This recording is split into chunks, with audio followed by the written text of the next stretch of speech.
കർക്കിടകക്കൂറ്. കർക്കിടകക്കൂറ് എന്ന് പറയുന്നത് തന്നെ പുണർദത്തിൻ്റെ അവസാന പകുതി, അതായത് 4-ാം പാദവും പൂയവും ആയില്യവും ചേരുന്ന നക്ഷത്രങ്ങളാണ് കർക്കിടകക്കൂറിൽ ഉണ്ടാവുന്നത്.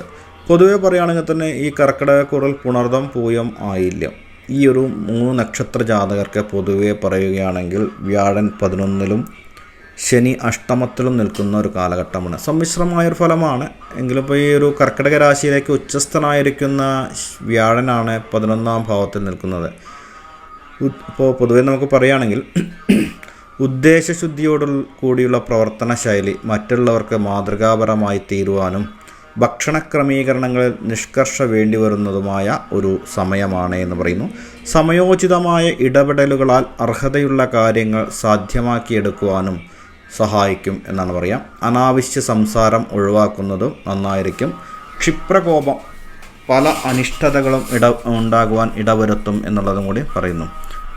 പൊതുവെ പറയുകയാണെങ്കിൽ പലപ്പോഴും മേലധികാരിയുടെ പ്രതിനിധിയായി ചുമതലകൾ ഏറ്റെടുത്ത് നടത്തേണ്ടതായിട്ട് വരുന്ന ഒരു കാലഘട്ടമാണ്.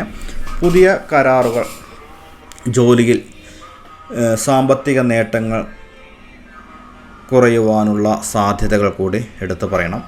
പണം കടം കൊടുക്കുന്നതും ജാമ്യം നിൽക്കുന്നതും സാഹസ പ്രവർത്തികൾ തുടങ്ങിയവ ചെയ്യാൻ പാടില്ലാത്ത ഒരു സമയമാണ് എന്ന് പറയുന്നു.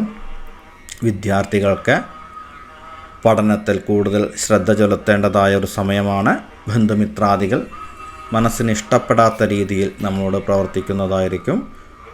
ബന്ധുക്കളിൽ നിന്നും പണം വാങ്ങുന്നതും നിങ്ങൾക്ക് അപവാദങ്ങൾ ചെന്നു ചേരും എന്നാണ് പറയുക.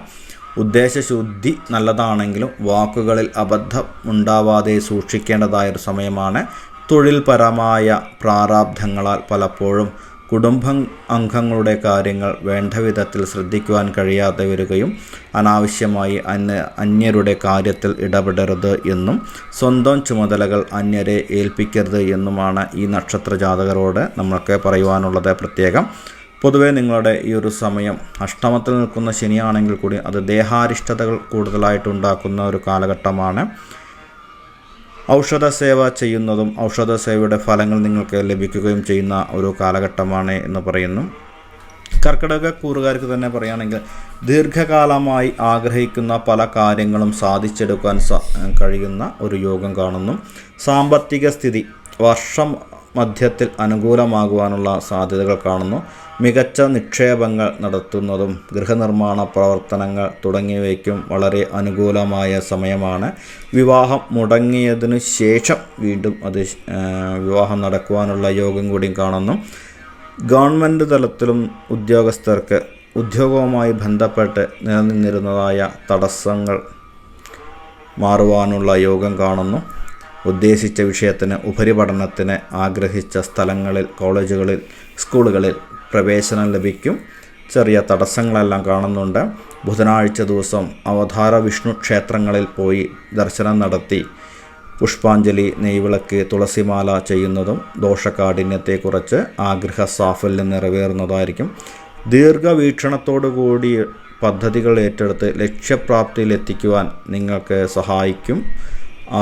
അതേപോലെ തന്നെ ഈ ഒരു കർക്കിടക നക്ഷത്ര ജാതകർക്ക് വിലപിടിപ്പുള്ള വസ്ത്രങ്ങളും ആഭരണങ്ങളും ധനങ്ങളും വന്നു ചേരും എന്നാണ് പറയുക. ഇഷ്ടപ്പെട്ട ഭക്ഷണങ്ങളും കഴിക്കുവാനുള്ള യോഗം കൂടി ഇതിൽ എടുത്തു പറയേണ്ടതായ മറ്റൊരു കാര്യമാണ്.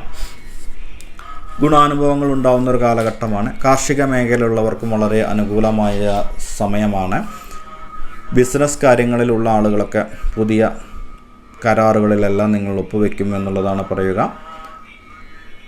തൊഴിൽ മേഖലയുള്ളവർക്ക് ശ്രദ്ധിക്കണം. കൂടെയുള്ള ആളുകളിൽ നിന്നും ചതി, വഞ്ചനകളെല്ലാം വരാനുള്ള സാധ്യതകളും അതിലൂടെ നമുക്ക് ചിലപ്പോൾ ജോലി നഷ്ടപ്പെടാം, അല്ലെങ്കിൽ പണിഷ്മെൻറ്റ് ട്രാൻസ്ഫർ വരുവാനുള്ള യോഗം കൂടിയും കാണുന്നുണ്ട്.